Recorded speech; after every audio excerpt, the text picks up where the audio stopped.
for having me and giving me a chance to tell everybody about ReClam the Bay.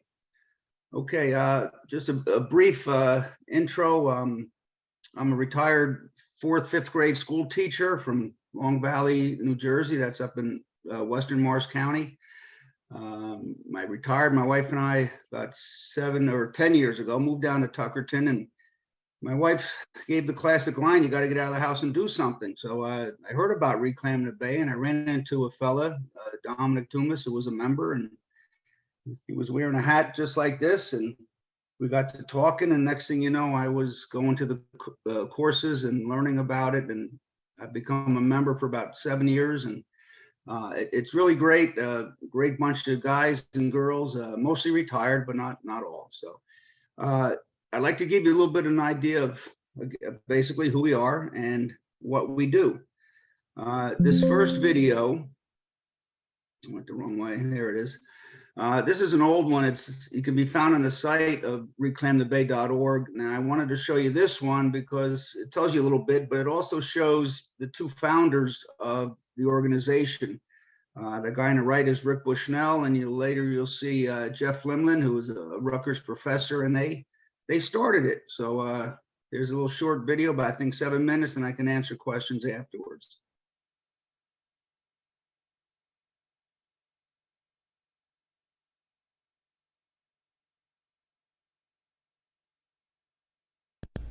Barnegat Bay.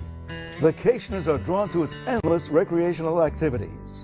Its beauty and life have prompted thousands to relocate and make their homes here in Ocean County. But scientists believe the bay is in trouble. The Barnegat Bay Shellfish Restoration Program is a joint effort between Rutgers Cooperative Extension of Ocean County and New Jersey DEP Bureau of Shell Fisheries. The program was instituted because Ocean County has gone through a lot of development over the past 60 years. Hard clam stocks dropped between 1983 and 2001 by about 66%. And so we see that the impact of development has had a serious issue with the hard clam stocks. Why is that? In the old days, people used cedar to build their docks, then it switched over to creosote, then to CCA treated lumber, and that has copper in it. Copper is toxic to shellfish larvae. People put bottom paint on their boats that has copper in it, that's toxic to shellfish larvae. Boat propellers, water pump impellers all take their toll on shellfish larvae. Now, will we ever get back to where we were in the 60s and 70s? Probably not. But the idea here is this is an environmental stewardship program. Volunteers of both groups work with scientists to help repopulate the bay and educate everyone about bay ecology. Hi, my name is Eileen Chapman. I'm from Ocean Gate, New Jersey, and I am a new student with the program. It's highly educational, and what prompted me to do it was I heard it on the radio, and the instant I heard it on the radio, I joined that following day. I think it's one of the best things I've ever done in my life. I'm very proud of it, and I encourage many people to do it. In this program, volunteers do everything, from actually learning how and participating in raising shellfish, to giving presentations and staffing special events. This is perhaps one of the most important pieces of equipment that ReClam the Bay and the Barnegat Bay Estuary Program work with. It's called an upweller, and an upweller actually is a nursery for baby clams, for clam seed. The way that it works is that over here you can see there's an inlet that comes from a pump. So we pump water out of the bay into this tank, and then in the tank there are these silos. And a silo contains the baby shellfish. I'm going to pull this out so you can see. Now these happen to be oysters, and if you notice, the bottom of it is a plastic mesh, and that plastic mesh allows the water to come up through the silo, and that's why we call it an upweller, because the water comes up through the bottom. The water is very important, and the quality of the water is extremely important, because that's what the baby clams and oysters live on. The nutrition is in the water. So we're concerned about the fact that we have good nutrition in the water and that we have very few pollutants in the water. The Barnegat Bay Shellfish Restoration Program isn't just about shellfish in the bay. It's about what happens in the watershed. And you can see that the watershed of Barnegat Bay is all of Ocean County and parts of Burlington and a little bit up into Monmouth County. So basically what happens in the watershed winds up in the bay after big rainstorms. Our volunteers do a lot more than just cleaning the clams. They also do a fair amount of education. As I say, our goal is to get people to understand more about the bay, the water in the bay, and the importance of water in the bay to take care of our clams and oysters and all the other creatures that live in there. The great thing is that at these upwellers, most of them are in public locations, and we do publish where people can find them, that people can just stop by and see what's going on. A couple of people that just stopped by today are Joe and Joey. And where are you guys from? We're from Lavalette. We were just riding by, and we do a lot of clamming in the bay, so we thought we'd learn a little bit before we go out the next time. Now, on the clam trail are these things we call fact plaques. Now, this fact plaque happens to say fact number 24, many types of shellfish in Barnegat Bay, including clams and oysters, spend the first 2 weeks of their lives as zooplankton. Now that's the bold word. We want people to know what that means. And what that means is animals that drift with the current before they settle to the bottom. So when you and your dad are out looking for clams and oysters, you're always looking on the bottom, right? Yeah. So that's where they live. We have over here most frequently asked questions, so you can find some of those things. A map of the watershed, and then 10 things that anybody can do to help us maintain a healthy bay. I spent a good part of my life enjoying fishing and clamming and enjoying the Barnegat Bay. And when I reached retirement age and saw an ad in the paper about clam school, which is run by Rutgers through Ocean County Cooperative Extension every year, I signed up and I found it very, very interesting and rewarding. And it's like, time to put back after taking clams from the bay for so many years. It's very satisfying to do something that I feel is very worthwhile and it contributes to the health of Barnegat Bay, you know. And Wes? I moved down to the bay and I've been looking for things to do to help out the environment, and this became available, and I've been enjoying it for the past year. Doing the upwellers, raising the clams and oysters, and also the education programs. All of the volunteers are proud to work to save our beautiful Barnegat Bay. They want their children and grandchildren to enjoy its natural beauty long into the future. So we have our job cut out for us. Our volunteers, who have surpassed my wildest dreams of how involved they could be, do a great job in raising these shellfish and teaching the public about the role of shellfish in the bay. So it's been a great, great program. If you'd like to help the Barnegat Bay Shellfish Restoration Program, visit the Rutgers Cooperative Extension website at njaes.rutgers.edu or ReClam the Bay at reclamthebay.org. Okay. I'm gonna try to get to the next screen. Okay, there it is. Caitlin, are there any questions? I don't see anything in the chat right now, but Okay. I was just about to put in the chat the Rutgers Cooperative Extension website if anyone's interested. All right. Again, that video was maybe 15 years old. That website might not exist anymore. ReClamTheBay.org certainly does. But all right, I'll start this next one then. All right, sounds good. All right, when Caitlin asked me to do this was, in the late summer, and I said, well, I'll be in Florida February 8th, but so I took a few videos at the Tuckerton Upweller, which is at the end of South Green Street in Tuckerton. And so some of this is going to be repetitive, but this is up to date and modern, and that's what fourth grade teachers do. They repeat themselves. So let's see what this is. Okay, hello. You'll be watching this video on February 8th, but we're filming it here October 9th. My name is Marty. I'm with a group called ReClam the Bay, pure volunteer organization. Our number one goal is to help educate people about taking care of the bay and how important it is to keep more shellfish in the bay. We also raise millions of clams and oysters every year in what's called an upweller. I'll show you that in a minute. I am standing in Green Street Park, South Green Street Park in Tuckerton, and it's a beautiful day today. I'm not sure what the weather's going to be like on February 8th, but take a look at this.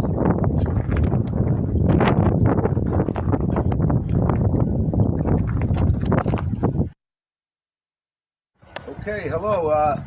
You'll be watching this. Right, let's see. I know it's a little breezy and that makes it hard to hear. So if there's anything you need repeated, or if not, I'll just continue. Let's see. All right. This is an upweller. It's a land-based shellfish nursery. This particular one was donated by Parson Seafood. Parson is a famous name down in here in Tuckerton. He's been in the clamming business for 5 generations. But he donated the tank, and you can come on over closer and take a look at what's inside. We have the tank empty now, but we do have a pump that runs 24/7. Shellfish like clams and oysters need water because they are filter feeders. Take a close look here at some of our 50,000 baby clams, almost 60,000 baby clams. They filter feed, they get a constant supply of food in this upweller. These clams were born probably late June of this past year. So we call this a silo, and as you can see, you come on over here with that. There's a screen on the bottom. Water can go through past the shellfish. The shellfish filter out the phytoplankton, microscopic algae. Then the water will go through these pipes into this main pipe, and it goes back out into the bay. So the clams are constantly supplied with all the food they want. They are safe from predators, and they just sit here and grow. Okay, cut that. Okay. So there is a question in the this chat. is an upweller. It's a land-based. I'll let you pause. Okay. There are some questions about the upweller, and one is, how long does it take for a baby clam to reach sexual maturity and reproduce, and how long to market size? Okay. According to Dale Parson, a clam would be market size, which is 1.25 inches in width, usually during the 3rd summer. Of course, it depends on how much food, the salinity of the water, and other weather conditions over the winter. That's a clam about the 3rd summer. We don't sell any clams. We just distribute them back out in the bay. But if a guy like Parson wanted to sell a clam, it'd have to be 1.25 inches. Oysters grow a bit faster. The ones that we started out that you see there, maybe 1.5 years, they'd be market size.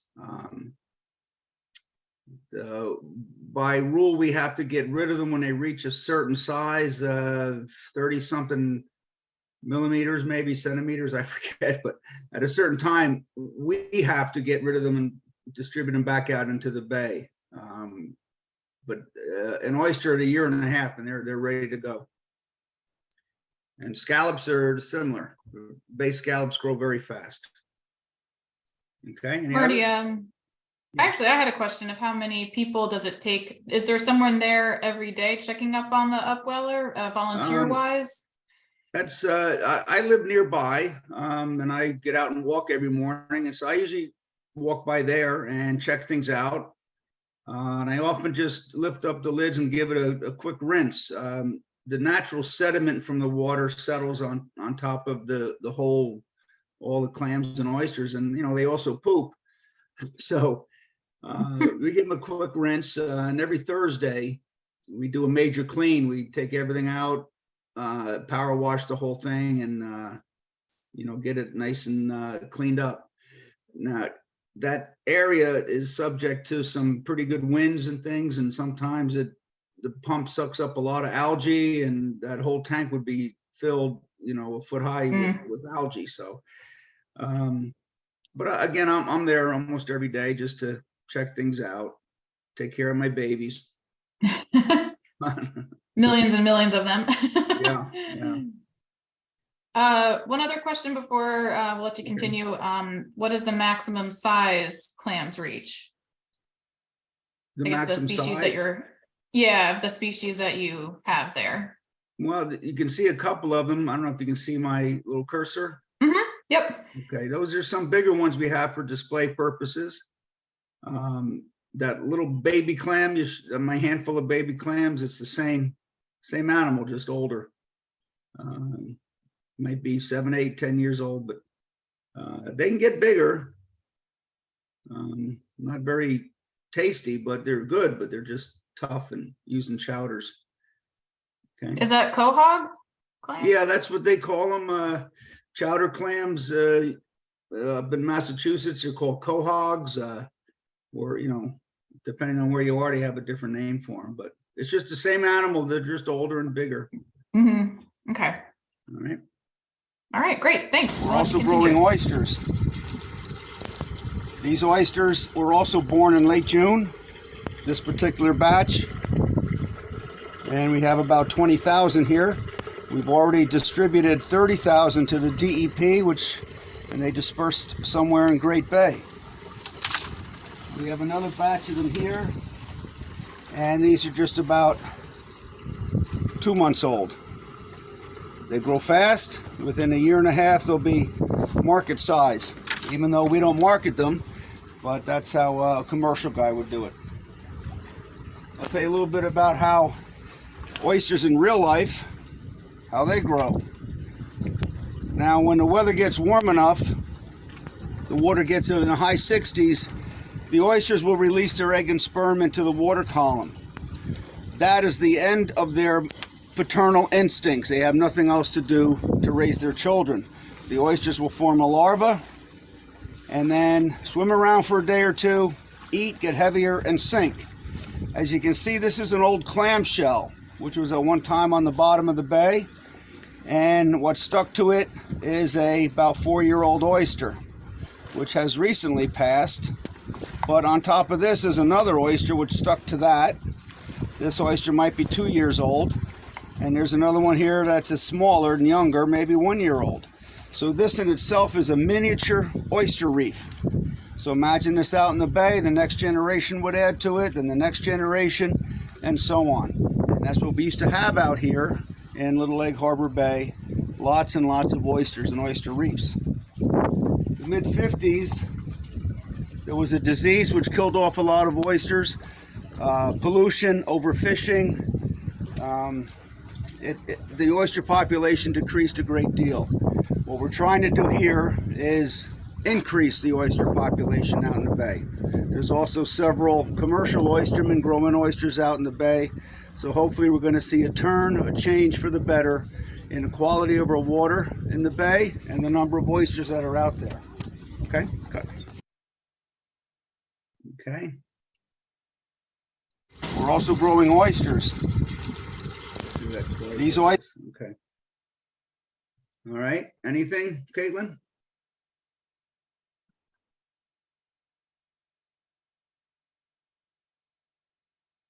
Hello? Oh, can you hear me? Yeah, I got you. Go ahead. Sorry, maybe I didn't put my mute off in time, but no questions right now. Okay, we'll continue. All right, the clams I showed you earlier, again, were just a few months old. This guy here is in his 2nd year. These here are in their maybe 5th or 6th year, 7th year. All those clams we saw earlier could get to this size. There's also some large oysters that we show people that visit here. We tell them an oyster this size can filter about 50 gallons of water a day. That's a bathtub, one oyster. Bathtub full of water. And as you can see, we have a lot more clams. These clams will be distributed out near Sedge Island, which is off Island Beach State Park, this Friday. So they'll grow, and in a year or two, you go up there and dig them up, and you can eat them yourself. Okay. That Sedge Island area, though, I found out is it's restricted, so you can't really go up there and try to dig up those clams. But there's clams everywhere. All right. Now this next video gets into the another facet of our group. With living shorelines. That's another one of our projects. Okay, another thing that ReClam the Bay does is help improve our shorelines, living shorelines projects that we have. Here's an example of the problem here. This is Mordecai Island, which is located off Beach Haven. It's a natural island. It's not inhabited by people, but as you can see, the island is shrinking. Island deterioration, shoreline, it's natural, man-made, combination, storms, hurricanes, boat traffic, whatever. So here's our goal. We take oyster larvae. That little pile there is 2.5 million oyster larvae, which we purchase. We'll place it in a bucket with seawater in it, bay water. Acclimate the larvae to the salinity of the water we have in this tank. And in this tank is about 80 bags of shells. Now again, I told you larvae will stick to hard surfaces. The larvae will stay in this tank for a couple of weeks, hopefully attached to the shells that are in those bags. Here's one of our volunteers examining the bags, looking for the oyster larva that is attached. Once it has attached to the shells, they're called spat. And here's a great example of a close-up of one shell, and you can see there's probably a dozen spat, baby oysters, on that one shell. Then the bags will be distributed out to Mordecai Island, create a wall, which will help act as a breakwater to protect the island. And here's a good example of the progress we've gone with Mordecai Island. We've put, at this point, 10,000 bags of shells. Not all have spat on them, but some do. The oysters will grow and hopefully create a habitat, not just for aquatic vegetation, but also other marine life. All right, we've done that Mordecai Island project. We did a similar one right down on Green Street, and also at Iowa Court, which is part of Osborne Island. Okay. Cut. Okay. Oh, we do have a question in the chat. Okay. It says, do you still have the giant clam fundraiser fiberglass clams for sale? I believe we do. There was a question about where the mold was to make new ones. It might be up in Tom's River. So we. Hey, Marty, it's Bill. I can answer that question. Yeah. If you like. Good, please do. Okay, I'm Bill Walsh, president of ReClam the Bay. And yes, we do have giant clam fundraiser. It's a fiberglass clam, 5.5 foot tall. They sit on something called the Clam Trail, where interested people in the public can circulate through a kind of a scavenger hunt for the clam. I'd be more than happy to fill you in on some details and let you know the status of the program and what some of the parameters are. So if I could get your contact info, I would be more than happy to do that. Caitlin, if I don't know how we can do that from the chat, or maybe I'll just put my contact info in the chat and then they can reply. Is that okay? Yeah, sure thing. I also put the follow the clam trail info from your website in the chat too, so people can learn more about it. Great, thank you. Mm-hmm. Oh boy, the president's been watching me. I'm nervous now. Yeah, it'll be reflected in your salary increase. Oh yeah, like my salary doubled. Double zero is still zero. Okay. All right. Marty, I had a question about all the living shoreline stuff that you guys do. How many projects do you provide shellfish for? Do you have a rough guess of the living shoreline efforts? We've done those 3. There was a possible one with Lanyard Lagoon, which is in Tuckerton Beach, but that right now isn't funded anymore, so that is on the back burner. We helped out with one in Forked River. Gosh, I don't know enough about that particular site, except I went there for the party and we cooked oysters. And Bill, if he's still listening, you might know of some more.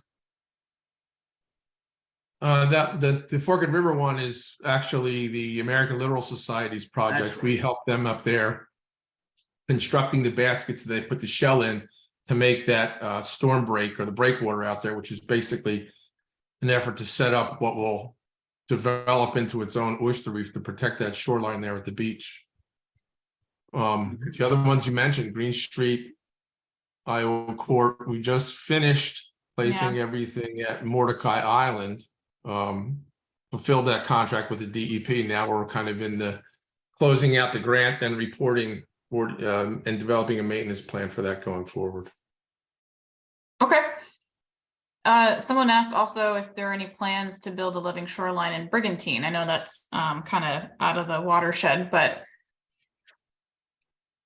Well, I'm pretty sure if people asked us, we would do almost anything for, we get a little bit of money for that, and it goes, of course we're all volunteer, but it goes to pay for things like the oyster larvae that we have to purchase and the old shells and things like that. But sure, we'd be open for, probably anything.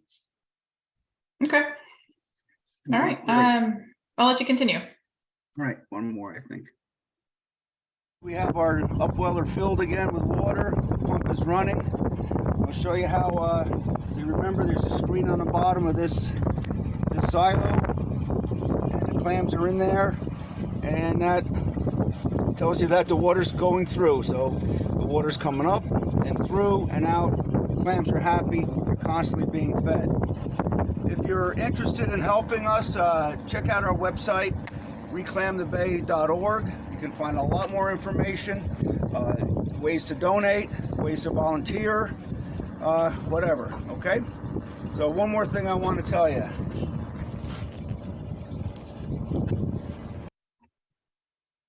Okay, we have I've got a couple of photos and then that would be it. That's what the clam seed looks like when we get them. Looks like a pile of sand, but there's a whole lot of clams in there. Very tiny. On the left are some bay scallops. Last year we didn't grow any because our supplier did not have any or whatever. I'm not sure the reason, but they're a lot of fun to grow because they actually move around a lot, and instead of a clam just sitting there looking like a clam. But here's a close-up of some of the baby clams. That's a photo of, bay scallop, moving. They like jet propulsion. They can actually scoot around the water pretty good. And this is a close-up of their eyes. They're not really eyes, they're light sensors that bay scallops have. So they can sense predators coming, shadows, and that's when they use their jet propulsion method to escape. Whereas a clam just digs into the sand, and oysters, they just attach to hard surfaces and stay there. So clams can move a very little bit, oysters not at all, and bay scallops can move pretty good. Okay, this is an example of some of the volunteers at one of the fairs or festivals that go on in the summer. They sell merchandise. We had a kayak raffle or paddleboard raffle that year. You'll see them at Chowderfest. You'll see them at almost every fair and festival that you find on LBI and on the mainland during the summer. All right, and you see how happy they are. All our volunteers are having a good time. This was on Green Street Park. Again, we're educational purpose is our #1 goal. This was a group of moms that had a homeschool club, I guess, for lack of a better term, and they found out about us, and every Thursday at 10:30 to noon, we're there. And this is our volunteer, Dave Daggett. He does a great job of show and telling different animals that live in the bay, and we get lots of visitors at Green Street Park. These are volunteers at the Beach Haven site on Pelham Ave and Beach Haven. That's a big pile of recycled shells, which we purchase. And these volunteers are helping put those shells into those bags. People just come by on Fridays up there and help us out. We've had members of the prison in Ocean County come by and do a day of work, help, give back to the community. So that's some of the bags before they go out into the bay. Let's see. That's a blurry photo of us placing some of those bags of shells with the oyster spout on them on the Green Street rock wall that they built a couple of years ago. That's the Iowa Cord project. Again, we're putting the bags of shell bags with oyster spat on the rock wall. And that was maybe 4 years ago now. And we actually went back and picked up some of those bags, and we could find, several generations of oysters on them. So what we're doing works. There's a lot more oysters than there were 3 or 4 years ago. We saw that picture before. This was the first project back here. That's called a geotube. It's really a big long sock filled with sand. That acted as a breakwater too. But this is the whole wall, or part of it actually, of shell bags. This was another project. These oyster castles, they look like, kind of like Legos. They're made with crushed shell and concrete. And we put them all there and made a big pyramid, and that helps protect the island, Mordecai Island, from the waves. And that's about it for me. I'll answer any questions. All right, fantastic. Thank you. All right. I do see a new question in the chat. And feel free if you want to stop sharing, and we can kind of have a see everybody in the room now if we want to open it up to questions. But the first one is, how many upweller sites do you have? Bill maybe can help. It's 10, at least maybe 12. Yeah, you're right, 12. 12 of them, and they have the address, map locations of every one, and every upweller has at least one day a week, an hour or two, where they guarantee they'll be there to answer any questions, and you can help out and take a look at what's going on. Again, ours in Tuckerton is Thursdays at 10:30 to noon. The Beach Haven one is Friday, I believe 11, maybe, or 9 to 11, something like that. But the website has all that information. The farthest north upweller, I believe, is in Manalooking, and the farthest south is Tuckerton, and so there's several in between. All right, great. Any other questions? Someone is saying, thanks for all your hard work, and clearly a success story. We have a lot of fun, believe me. I'm looking forward to getting back, even though it's kind of beautiful here in Florida. The pelicans are flying by, and but I'm looking forward to getting back and getting things started up again for another season. When does your season start, Marty? We winter some clams and oysters. Most we throw back out in the bay, but some we put in what's called a Flupsy, was a floating upweller. That's at the Beach Haven site, and they're sitting in there all winter long. So at least we have something to get started with probably in May, at least by the middle of May, we'll get the upweller started again. We don't get the little babies until, mid-late June. So we need something in there for the visitors to see. So some of the oysters and clams, which will be then a year old, will be there for people to see. All right, great. Any other questions? No, someone's saying, thanks for all your info. I teach marine science at Barnegat High School. We're lucky enough to have Cheryl and Rick from ReClam the Bay come in last year to share their knowledge with the kids, hoping to have them again in the spring. Oh, that's so cool. Yeah, great, great. Yeah, so it looks like you have students. I know you had the homeschoolers, but you work with K through 12 kids to like do the bags and everything. Is that something that Yep. they can do? Volunteers, yep. And we used to do a lot of, we call it clams in the classroom, and we go into a classroom and put a little fish tank in there with oysters in it, and concentrated algae. They'd feed the oysters and, measure their growth, and a lot of that we did in the classroom. COVID kind of put a halt to that for a while, but it's starting up again. There's a lot of action in the classrooms. If you're a teacher or no one that wants visitors from ReClam to come to their school, what's her name? Deborah Meeman, I believe. That would be on the website too. I'm sure you can contact the right person to get that started. Excellent. And do you guys get your like your seed, like your starter clams and like the really, really little guys from the Rutgers Aquaculture Innovation Center? Where do those come from? I think we have over the years. There's a grower of clams. What's his name? He's on Great Bay Boulevard. He grows millions and millions of clams and oysters. Can't think of his name. It happens when you get old. But we got them from him last year. The oysters came from the DEP themselves. So they kind of lent them to us to grow them, and then we gave them back to them. So that was kind of a nice deal. Okay. But we get them from different places, and that Aquaculture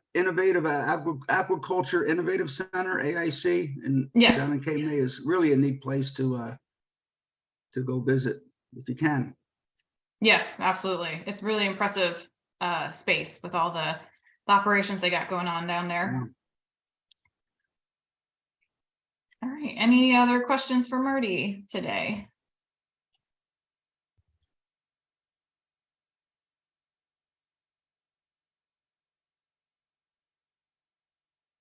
See anything else in the chat? So I think we'll probably end a little bit early today, which is, that's fine. Get everybody outside and enjoying this nice day. Yeah. Maybe you can go over down to Green Street and stroll around, and that your upweller, it looks like it was at the very end of the road there, right? Yeah, drive down 539 or Green Street until you hit the water, and then you're there. Yep. But there's they did the nice dredging spot. project. The park was closed most of the winter here because they're doing dredging, and that's where they offload the muck onto the trucks to send them out. So I don't think that's cleaned up yet. I don't think the park is actually open, but Oh, okay. it will be shortly. All right, good to know. Yeah. All right. Well, thank you so much, Marty. We're all giving thank you a virtual round of applause. If you guys want, you can, there's some reactions at the bottom. You can always give a thumbs up or take, give one of those little reaction emojis if you want to show Marty your appreciation. Yeah, thanks for being our speaker today, and best of luck with the new season. And if anyone here is interested in becoming a volunteer, I put the website up in the chat a couple of times, but again, it's reclamthebay.org. And maybe you guys will get a couple more volunteers this season. So thank you again, and hopefully we'll see everybody at the next Lunch and Learn. Have a great day. My pleasure. Thank you, Caitlin. Yep. Thank Good you, job, Marty. Marty. Thanks, Caitlin. All right, No thanks. problem, Bill. Thank you.